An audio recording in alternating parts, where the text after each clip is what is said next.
jaamacadda Green Hope sida aad ogtihiin waa jaamacad local ah xiriirna la leh jaamacadda KIU sida la inii sheegay waxayna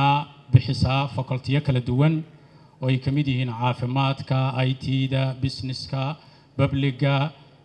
political science-ka oo taqasudeedii kala duwan leh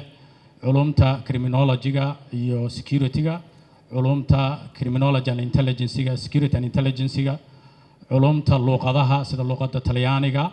iyo luqadda afka Soomaaliga iyo fanka iyo takhasusyo kale oo fara badan ayay bixisaa jaamacadda Green Hope marka laga hadlayo takhasusyada laga helo si gaar ah jaamacadda Green Hope waxay caan ku tahay oo ay uga duwan tahay jaamacadaha localka ah ee dalka ku yaala afar takhasus oo muhiim ah oo badanaa aan ka jirin jaamacadaha dalka waa takhasuska علومتا ذنبية iyo amniga oo criminology and security studies iyo takhasuska security and intelligence علومتا sirdoonka iyo amniga iyo takhasuska leeyahay Somali language and literature afka Soomaaliga iyo suugaanta iyo takhasuska la yiraahdo Italian language and literature luqadda Talyaaniga iyo maaragtay maxaa la yiraahdaa fannigeeda runtii jaamacadda Green Hope macallimiinta wax ka dhigtaa waxay aad ugu dadaaleen in ay soo saaraan arday u qalanta in ay qaataan magaca iyo shahaadada ay maanta gudoomayaan marka laga hadlayo haday ahaa lahayd aqoon ahaan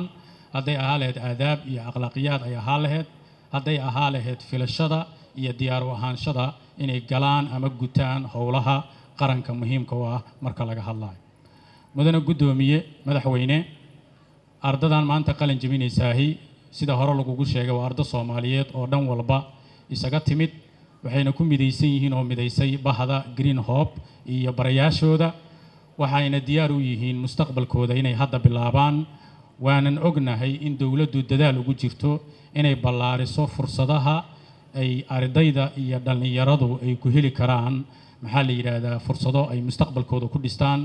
inuu Ilaahay in la garab galaan rajaynaynaa adinkuna dadaal ku jirtaan laakiin waxaan rabnaa inaad ogaato mudane gudoomiye inay diyaar yihiin intaan iyo intii ka horeysay oo baxday iyo kuwa jaamacadaha ka baxo oo dhan inay diyaar u yihiin in la hogaamiyo oo lagu hago mustaqbal ifaaya oo u baahan ay Soomaalidu u baahan tahay in maanta la howlgeliyo marka laga hadlayo sidoo kale marka laga hadlayo jaamacadda Green Hope waxa bahwadaag la ah jaamacadaha maxaa jaamacado fara badan si khaas ah jaamacadda KIU wadamo fara badan oo kaga yimid oo kamid yihiin South Africa Zambia Uganda Kenya iyo maxaa la yiraahdaa Cameroon iyo wadamo kale dad martiyo oo nooga yimid oo ah jaamacado iyo kuwa ka socda dawladaha ka jira wadamadaas ayaa iyaguna xaadir noo ah waanan u mahad celinaynaa oo waxaan leenahay soo dhawaada kuna soo dhawaada Soomaaliya marka ugu dambaysa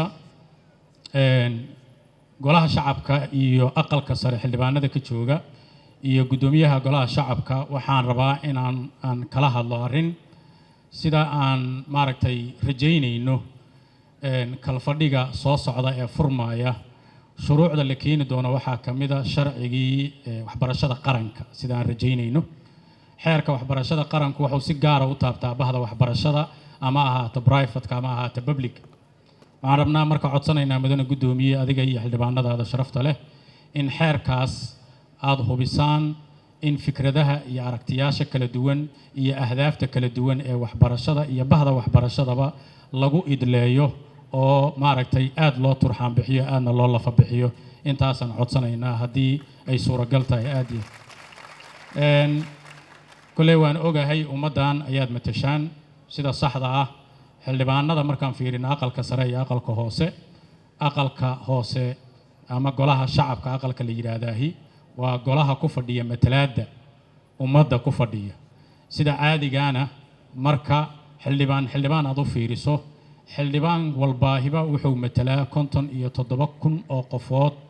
ayuu matalaa oo wakiil ka yahay marka laga hadlayo aqalka hoose 57,000 hadaad ku dhufato 275 xildhibaan ee uu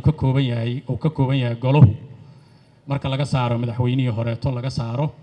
marka aad 275 ku dhufato waxa ku soo baxay tirada guud ee ummadda Soomaaliyeed ee qiyaasta hadda la sameeyay ayaa ku soo baxaysa taas macnaheedu waxay tahay xildhibaan walba mas'uuliyadda waxa ka saaran 50 iyo dhowr kun oo qofood in uu fikirkoodiina ilaaliyo maxaa la yiraahdaa danahoodiina oo ilaaliyo matalaadoodiina oo dhowr sidaa daraaddeed waxaan codsanaynaa in xeerkaasi uu noqdo xeer aad looga baraandegay waana qabaa kalsoonida ah inaad ka baraandegaysaan waxaan rabaa inaan ku soo xiro hambalyadaan u hambalyaynayo ardayda qalin bedelinaysa maanta